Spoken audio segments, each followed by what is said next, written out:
Bless all the paths our feet walk to be free. Bless all the paths our feet walk to be free. I once read a piece by Johann Wolfgang Von Goethe. The moment one commits oneself, then Providence moves too. All acts and incidents of unforeseen measure would kindly occur for me and for you.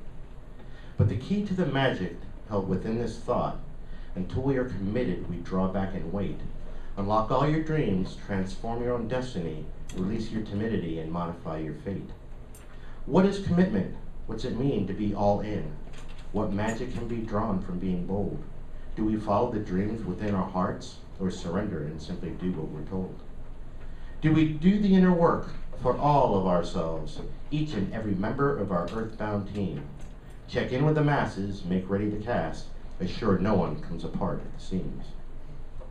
And once scenes are made, skits practiced and run, the consensus says we're ready to engage. We bring in the actors, line up for the play, our direction, our script, our stage. What's that I hear? A hesitant moment. Red alert, someone's ready to desert. Informants say doubt has snuck into the mix and is aiming to throw all our dreams in the dirt. All right, says the coach, just start really slow. Simply get some of that water on your skin. I know it looks green, it's okay, don't be afraid. There's magic in that moment you begin. Are your feet wet yet? What about your shins? Come on, going up to your knees. A little bit further, now your thighs, then your butt. Let's go, the water is a fair 60 degrees. Sure, it's a little chilly, but that's just at the start. Just cold enough to get your heart pumping strong. As soon as you're in it, it's balmy and warm, warm enough to wallow in all the day long. Swim in all your dreams, swallow up the sun, write your life story each day as you grin. Each moment becomes mystical when each self declares, there's genius, power, magic when we're all in. Breathe, everybody. So, Becky asked me to do a talk about commitment and all in. And I thought she was messing with me at first, because it's exactly what I was processing. September 14th, I am exactly 1 year to the day of when I went to the hospital. I got a bag put on my side. You guys, I talked to you about that a little bit, right? So, for me, again, I really thought she was busting my chops. And we do that as friends sometimes, in a good way. This piece, I'm going to steal one from y'all. There's a copy of this on everybody's chair. It was first introduced to me by our mentor, Art Sellers, when I did my first workshop.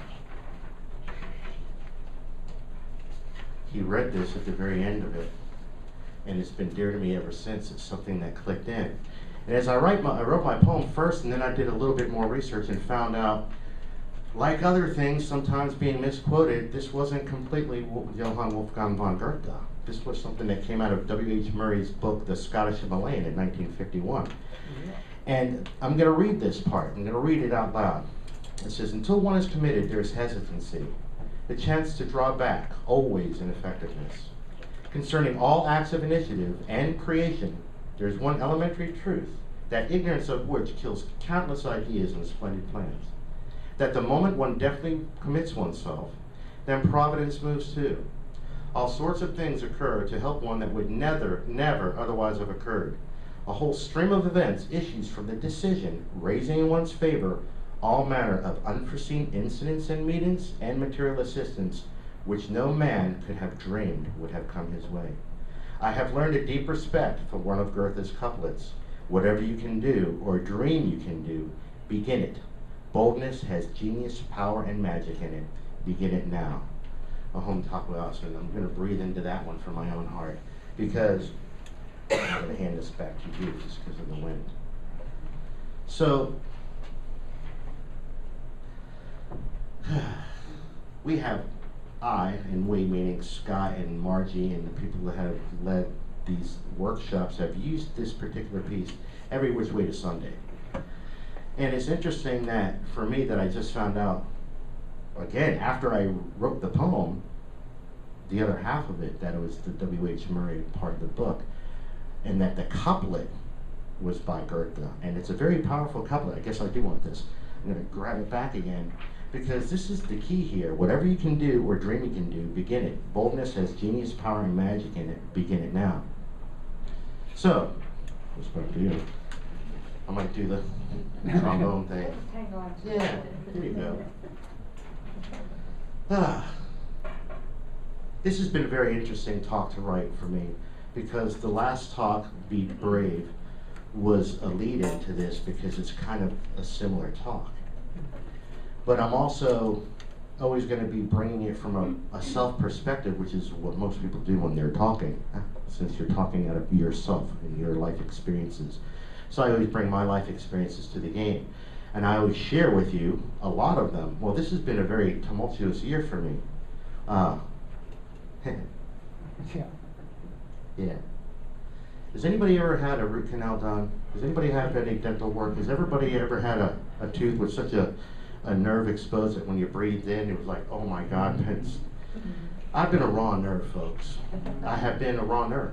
I have got my feelings hurt too quickly. I have been present with spirit, and I've been present here. But when it comes to this all-in part, I've been so discombobulated. How do we jump all in when we're processing the village? And that is still a way to be all in. Because I haven't stepped out. I haven't, in one way, stopped working.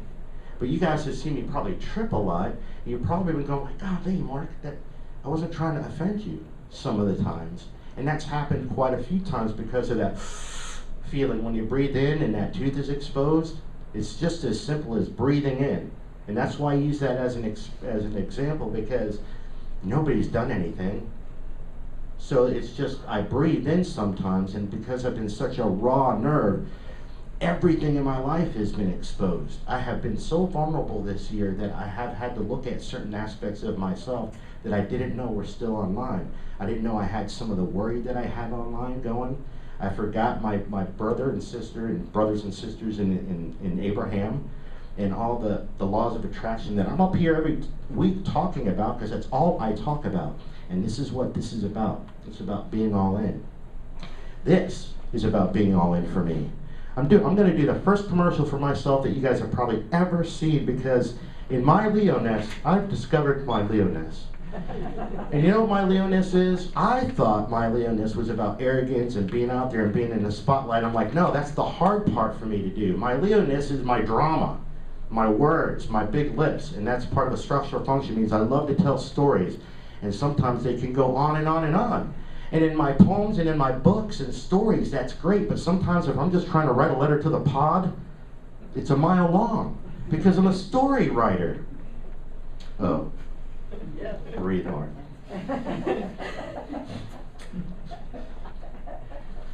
So, there's many aspects of this. There's many aspects to this for me. It's like, as I do this Amethyst Mountain Ministries, obviously, the very first talk I did here was called Beyond the Amethyst Mountain. It is talking about the near-death experiences I had, and that's where I went. And the book that's coming out about the near-death experiences, the poem was supposed to be a roadmap for it. Well, from that time, all kinds of things had opened up in me. All kinds of things had opened up in me. Some things that I'm like, I ain't telling people that happens. That was easier. That's why we keep making the joke about coming out and coming out and coming out. It would be easier to have just said, I'm gay, there we go, everybody knows that, and I can just go on with my day. But it wasn't that easy, because I'm not. And one, which I'm grateful for in my body now for me, because I have this perspective of the polarity, but we did all that. But it's about coming out with my magic and trying to explain who I am. I said last week that the only thing I tripped on in Sue's class, Speak from the Heart, is introducing myself. And Scott cracked up at it, because he noted it too. He's noted it throughout life. I know people that I've done energy work with, and some I haven't done energy work with, that still have a hard time describing what I do. Guess what, folks? I use magic. I use the same magic that and this is going to be right in the back of my flyer, which there's some out there. I use the same magic that we say in New Thought we believe is part of the creation that we are all from. I use it to channel to help you find those selves inside. But sometimes I think people are afraid to do work with me because the work Mark does is scary and deep and gets to all the pain and emotions and the scary people in the village. Or we can do some light work too. We can do affirmation work, empowerment work, light body work, things that are going to help you get all in. Because everything I do is designed to get everybody in the village speaking to each other, communicating, letting people know what's going on, letting people know that they're okay, letting people know that they have a support system. It is your townspeople, your village. Remember, we started with the immediate family, the inner male, the inner female, and then the 2 kids. Let's start there, and then we go out. But do you know how much it broadens out? I'm going to freak you out right now when I tell you how many people are really inside of you. Because when you realize and own the fact that you are one with all, then every single, you breathe into this one, folks, because this is, I have never heard another psychologist or anybody say what I'm about to say. Every single person that has ever walked the planet is one of your inner selves. Just breathe. Now, I've also said before, in this physical universe, right now, there's 7.5 billion people on the planet, and we're just not going to get to meet them all. It's just not going to happen. And that the people in your present reality are the people that you're in this incarnation with to dance this karma, to play that karma-upping game, to dance the aversions and attractions we have with each other to discover that divinity, to discover what we talk about, exploring our humanity and divinity every day of our lives. Every Sunday we do it as a celebration, but we do it so that we can go out into that world with all these selves, the village people, and bring them out into the world and have this discussion so that when I meet a God self, God self, God self out there, I've done enough of the conversation in here to know that when I'm talking now, I'm talking from that God self of mine. And that as much as there's 7.5 billion people on the physical world, that I'm not going to talk to all the selves that have ever existed either. I get a break from that. Sometimes. Sometimes that's a blessing and a curse for me, and for us, and for ones who can open themselves up to Akashic records and things like that. Sometimes it's overwhelming. Sometimes it wants to make us step back and get out, and that's what fear's job is. It wants us to never be all in. It wants us to be so fragmented and split within ourselves and within and without, that nobody's talking to each other. Because if we're talking to each other as a community, and we're all getting our grief, our words, our hurts, our joys out on the table, we as a community can be all in. But first I have to start in the community in here. And sometimes when you're processing things, fear's got a way of taking you out of your game. So there'll be certain aspects of you that will be in 100%. And you'll go like, what, I'm all in? I just did it. Did you see me? I built the thing, I sweat, I cut my hand. I did it all in. And you're like, yeah, but did you notice the whole time you were doing it, Mark, that you were Bob or Joe or Fred, that you were maybe complaining about something going on in your life and you were ranting? You ever work with somebody, they'll do a great job at their job, their work, but the whole day long they were complaining. That's somebody inside the village who's been trying to talk to them and they haven't been communicating with them, or they've been stuffing them back down, and it's impossible for that person to be completely all in. Because what if that I'm just going to use woodwork as an example. What if that person who did the communicating with the self that morning when he woke up, or she woke up, and did a meditation or did some chanting or did something that brought them to their center, and they had that conversation and they found out what the dialogue was and they were able to address it, they were able to acknowledge that person. Now when that person went and did that same woodwork, which they were an expert at their technology, technically they did it great, but then they brought their passion too, because they got to be all in, because there's nobody in the village going, nope, I ain't going to work, or I'm not going to let you listen to the rest of the creative voices because I've got something to say and you don't let me say it, so I'm just going to prevent you from being all in. Some of that has happened to me throughout my life, throughout this last year, a lot this last year. You know, fear wants to come in and sometimes really kick our butt, and it's going to take the moment of your most vulnerability to do it.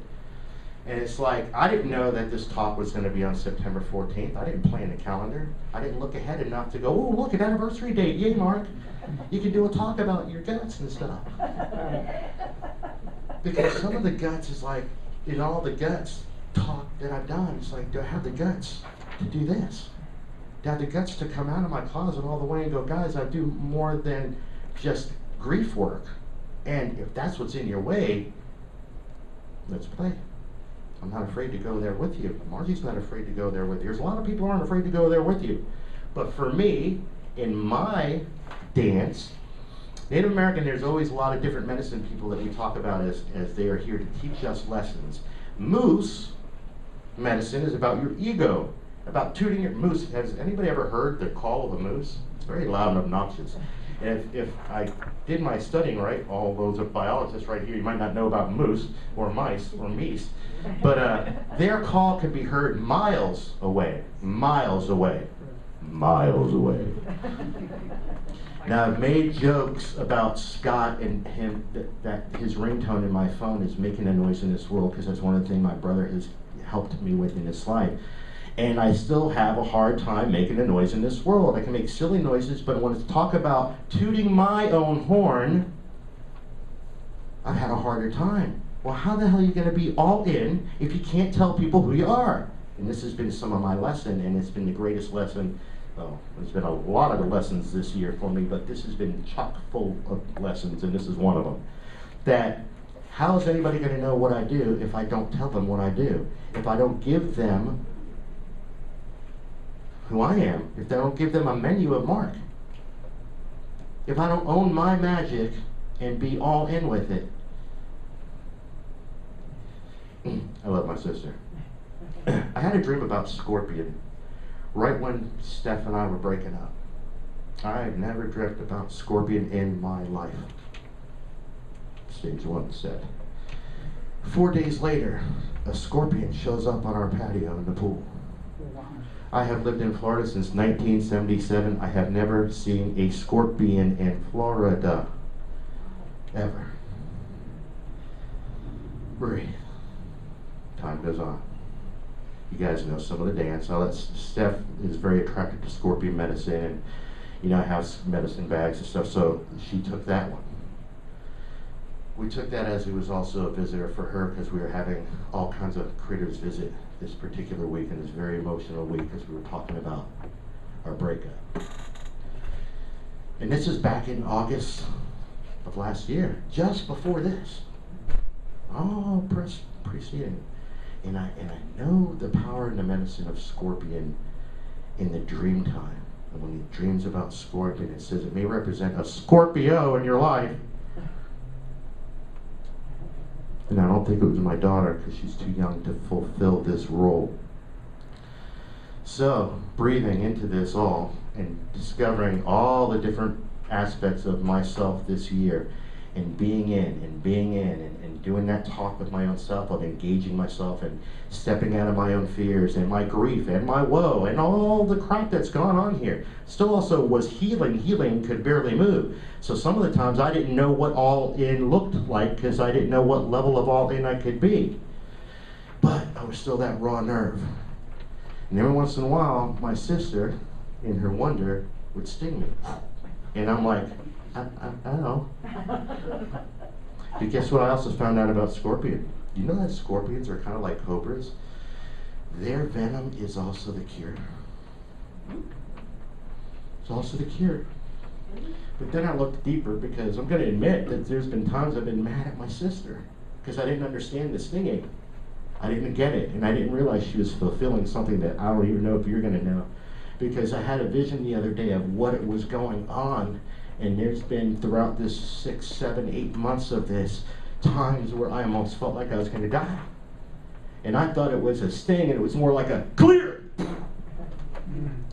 A few times. Thank you.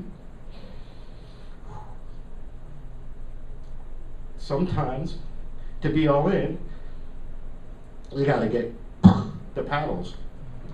Your friends that know that you're slipping away or fell or just about to lose your own life spirit energy for whatever reason. Man, there's no judgment. I judge myself enough, and you know what? I got off my own back like that. I'm like, Mark, give yourself a damn break. You've had a rough year. That's why I likened it to the toothache. Have you ever judged yourself when your tooth was that way? It would just hurt. It was a raw nerve. Well, a homotakuyasan, I've been a raw nerve. But I'm not anymore. I'm still sad. I'm still processing grief. I miss Rose a lot. That's something I don't know how to deal with. But I'm not allowing it to prevent me from being all in anymore. It's like that water seemed cold. It even looked green. Actually, sometimes I'm really dealing with the pool thing right now. The water's not green. It just wants to leak. And I'm trying to process if that's me leaking, my inner leaking. Because I always liken everything, our car, our home, it's a representation of our physical spirit and beyond. So every time I had something going on in my car, I would think about where is it in the car? Is it my past? Is it my present? Is it right in front of me? Is it to the right? Well, if we're not processing enough, then our inner spirit's going to leak sometimes. It's going to cry by default. So it made me look in, because I don't have a problem crying, but it made me look in to see if this was something or if it was more about the action and to being all in. Because again, this for me has been almost 51 years old. This TTP happened to me when I was 27 or 8, I don't remember, 1993. And I got opened up back then, and I've been giving energy away and giving energy work away and doing things like this. But when it came to my writing, see, this Amethyst Mountain Ministries is my way of breaking out in my writing and breaking out in my poems and breaking out in songs and breaking out into all the ripples that I want to ripple out in the world. I wrote on the very beginning, my mission is to guide you on a journey to the center of the universe, a journey into the depths of your inner space, all through the portal of your heart. That's my mission statement. That's my mission statement as Mark Pasqualino, walking the planet discarnation. It's been my mission statement my whole life. I just didn't realize it. I didn't know how much fear was preventing me from diving into the pool, from just becoming completely 100% all in and doing like what my friend here reminded me, and let the universe take care of the other half of it. I've been so worried that I had to take care of all of it. Margie and I were talking about this the other day too, how we sometimes forget that we have Providence. Then Providence moves too. The moment one commits, one definitely commits oneself, then Providence moves too. And I've used this line a bazillion times before doing this talk because that's where magic happens. Providence means benevolence. Benevolence means magic. The moment I commit myself, then magic happens. We did a meditation today where I asked people to remind themselves or to go back in memory and look at those times in life where they wanted to commit to something but procrastinated. They stopped. They were hesitant. And how effective are we when we're hesitant? Always in effectiveness. Hence the line by W.H. Murray. Always in effectiveness. And it's like, I've built a procrastinator's website, but I've only got it partially done. I'm going to get to the rest tomorrow. And that's how it's been for me. It's all how many coals in the fire. And it's like, now, if I was life coaching for you, I would give you all the plan. No, step 1. Step 2, paint the lines. I have all the different techniques in play. We can paint the lines, we can make a circle, we can make a pie. There's so many different exercises I can bring someone to. And I kept hearing in myself lately, that's why I swore to God you were messing with me with this talk, where she's like, do one all-in commitment. I'm like, just stop messing with me. Because I've been processing this one. No, there's, yes you are. You've been used by spirit. Homotakuyasan in such a wonderful way, because it's been a great catalyst for me to pop out of some of this grief. And there's going to be grief, folks. I'm not done, because I miss my kid and I don't know how to not do that. But I know that if I hear, the more I'm all in, the more I do energy work. One of the things about energy work for me, it's almost, I think half the time I give it away for free because of this. I get charged up. If I do energy work every day, I'm a better man. Because Spirit's always flowing through me. And fear doesn't have time to mess around.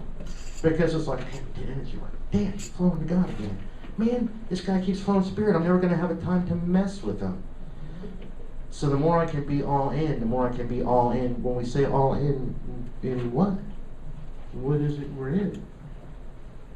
You ever seen the word inspiration spelled out? In, spirit, I, on. So sometimes when we're all in, we're just all in spirit. It's like when I'm all in to me, that doesn't mean that I may not be crying and sad. You guys have seen me all in certain, I wasn't playing around. I will not back off of that. But certain aspects of it, even me and I'm very good at processing emotions, but I trip up sometimes too. That's why I got the lesson of losing my chip and having to go and get a new chip because I drank from the negativity bar. I got smashed, I got drunk, I was on a binge. I drank a lot, but I got my chip back. And I know the bar's there, and I walked up to the bar a couple times and said, hey, oh, never mind, that's right. I've even picked up the glass. I even brought it to my lips. We all have. We've had worry slip into our minds, but that's one of the things of the Abraham meetings every week. One of the basic principles is pivoting in positive aspects. I just had to catch my breath a little bit.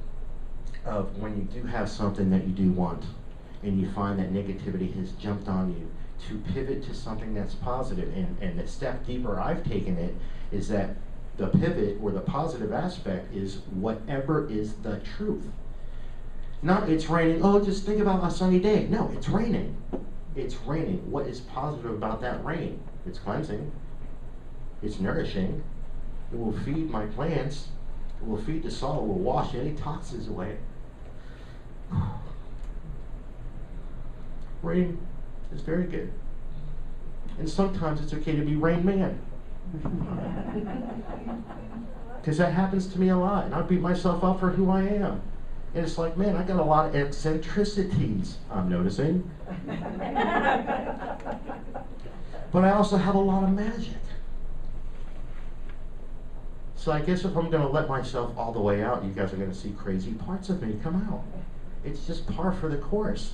Will you show me you're crazy? Because y'all are crazy. Every single person I've ever met that had a profound gift had a profound neuroses too. And I said that last week. It's spirits joke on us. It's okay. It's all good. We get this, we call them eccentric writers, and I actually am a writer, but we see it in our musician friends that come all the time, even the ones that are here. Yes, that means you. It's okay to be eccentric. It's okay to have human foibles. It's okay to have Rain Man or Rain Manette. It doesn't matter. It's just be who you are. If that's part of who you are, you like that. Rain Manette. It's like I was busting Armin's chops because Scott did a post the other day saying you and Mark should do he shitted on us too. Do a dual talk because you're both so well at naming those inner selves and calling them out for separate things and things like that. And I'm like, and Armand said something about like, good company, brother, thank you. And you know, although Angelina's a lot, nicer to look at than both Armand and I. But I think Scott just also called us out on both being Rain Man, because there's parts of that in all of us that has that. Can you own your inner Rain Man?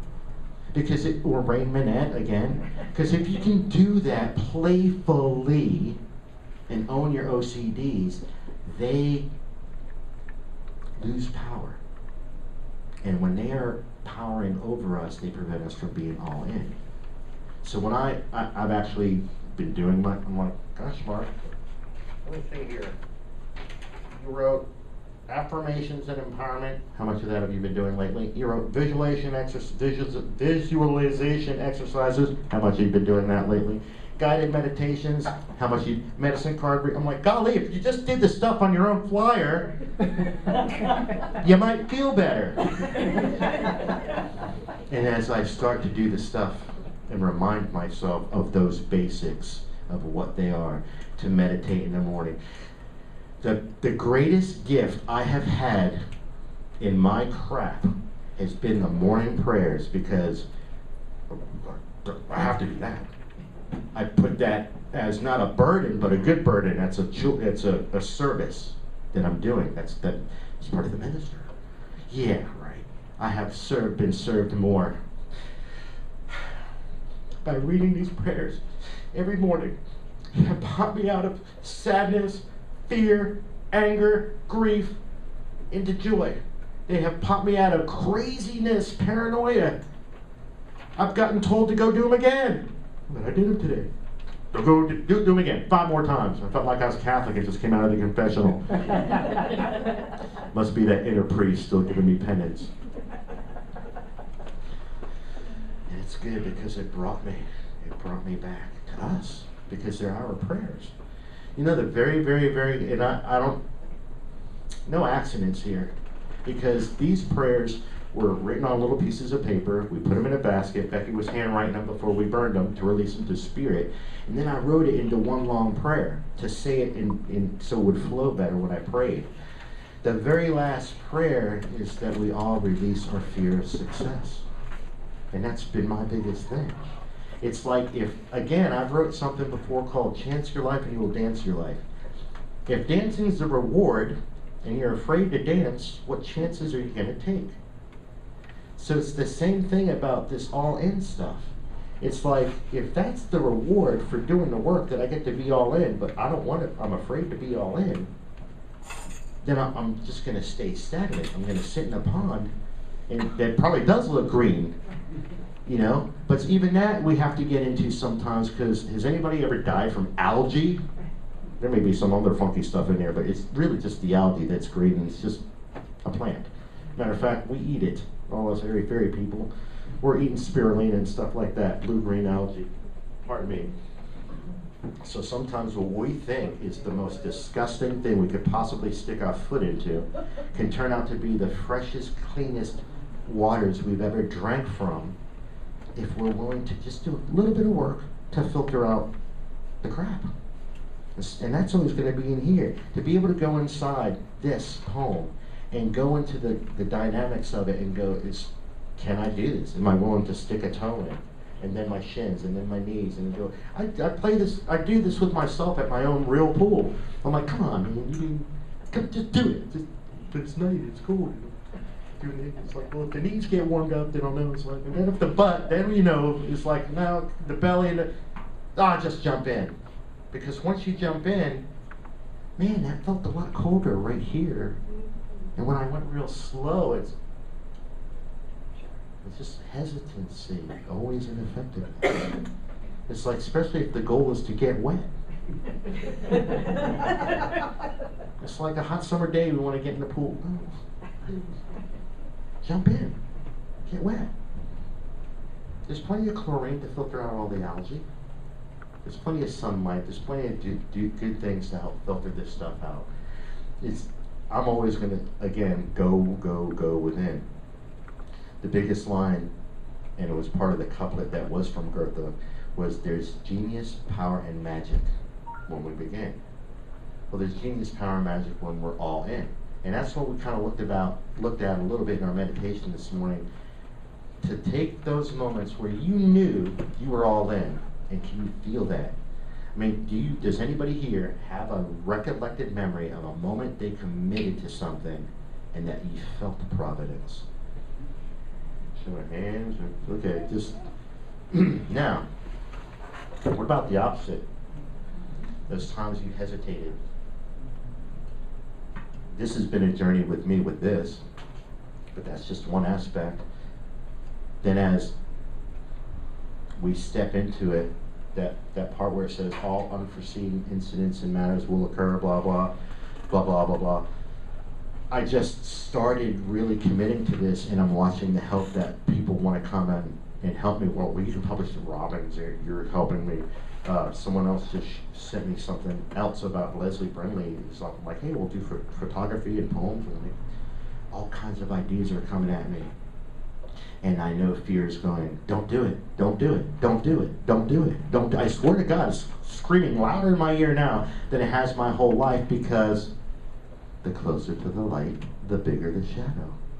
And it knows I'm about to come out even stronger.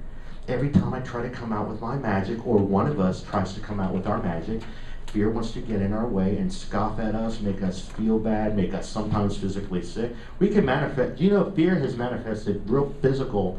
Well, we know that anxiety is fear anyway, and people get hives and get red. I mean, I've watched people's bodies change. I'm pointing to the stage because that's the stage we use when we do the workshop here. But we have watched people's physicality change 50 bazillion times in 10 minutes as the different emotions will go on, and fear will just grab your body. It'll make you only be able to breathe to right here. It's like even though your lungs go all the way down here, it'll stop you right here. It'll contract your thoracic cavity. It'll take bodily functions over. It'll make you feel like you have to pee every 2 seconds. What's up with that? It's a powerful thing, isn't it? So if everybody in the village is anxiety, has to pee, just closed down, can't breathe, who are we sending in the game? It's like, okay, you're up, no! Okay, you, no! Okay, hold on. Do we have 4th string, 3rd string, 5th string? Anybody here gonna play the game today? That's why I'm always taking this inside. That's why I'm always talking. I'm doing it in as many metaphors as I can. The team, the audience, the play, the village, the world. 7.5 billion. That's just walking the planet now. Since the dawn of time. So sometimes you're going to get to a crazy inner self and you're going to go, what the devil? Where did that thought come from? Allow it to flow by. It may have power for your plan. A thought doesn't come in completely unnecessarily. It can either reflect to you the shadow sides that you're dealing with. So if you have a bunch of negative, ugly thoughts, you can, oh, maybe I've been just hanging out here lately, and that's just a barometer to let me know, hey man, you're out of balance. You've been hanging out in your negativity. I don't really want to do these things, but hey, it's where we live. So you tapped into that. It's about balance. It's about balance, but it's about listening to those voices and listening to the people inside so that you can tell who wants to be in and who is preventing you from being in. If it's just one negative Nilly full of doubt, then you can address that. If there's a real thing that they're saying, I can't be in. Can I add something? When you were talking about, are you in? No. Are you in? No. Are you in? No. The one that is always in is that innocent child. And do you ever understand why you make these ridiculous decisions in your life? It's because when everybody else is terrified, a 4-year-old will make your decisions. I don't talk about this. Yeah, thank you. And that's and we're always talking about that. We're always talking about let's you lead as children. Let the children lead you. But there's also something that Martha's saying with that is sometimes we don't want the 4-year-old to make the choice and the decisions. They could lead us, but sometimes we're not having enough communication, and because they're, again, always going to go, I'll do it, I'll go, I'm in, I'm always in, I'm always going to be ready to play, but they may not have the ripenedness of it, the maturity of it to make the proper decisions for the whole village. Because we would be at Chuck E. Cheese every day.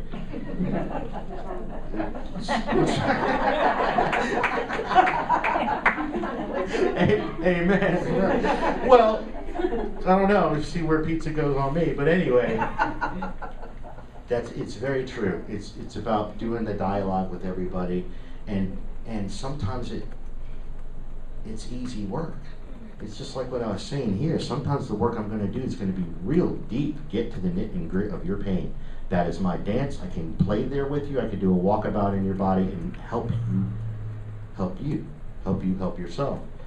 Or you can just add to the wonder of your day and have something nice done. Do an energy work session. Me or anybody. I do a commercial for myself because I need to come out. But anybody. Go do nice energy work. Go get a massage because you already felt good and you want to feel better. Not because my thing is like I can't move. That's usually when I go. It's like wait till I'm like can't move. Okay, I guess we need to go get energy work done. Instead of just the maintenance of it. It's like doing something nice for ourselves it's like pampering yourselves. I give homework a lot of time when I do sessions. And the most predominant homework that I've given to people, the theme that seems to come up is to go do something nice for themselves. And it ends, like a bubble bath or something soft, something where they come in, take some time to just pamper themselves. Because, the village can be fine if sometimes we just give them a moment to relax.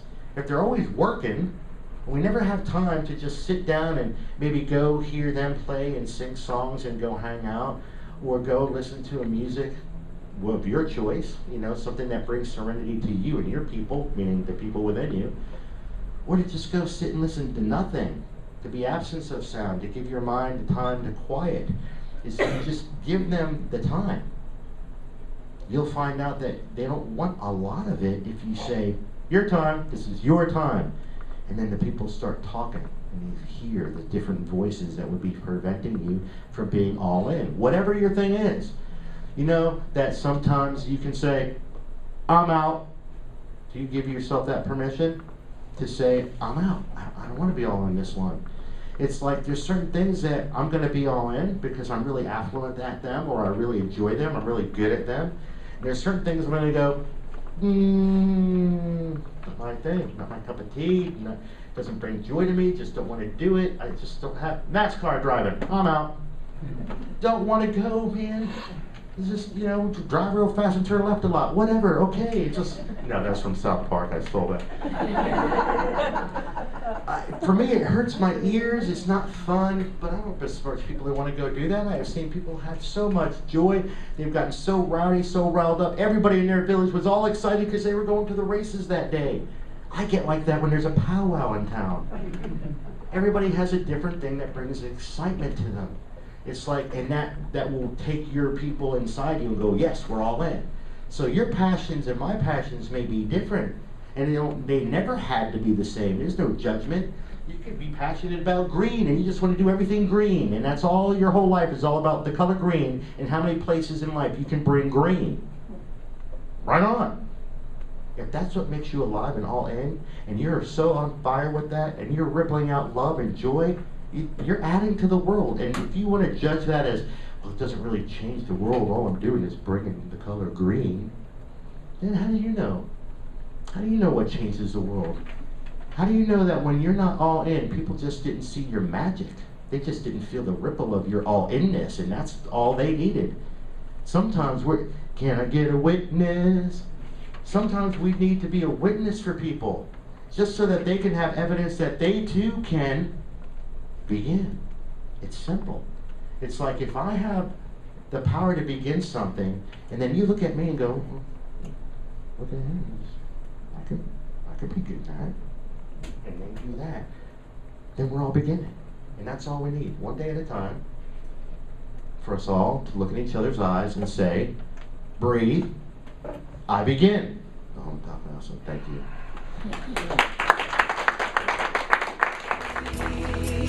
Bless all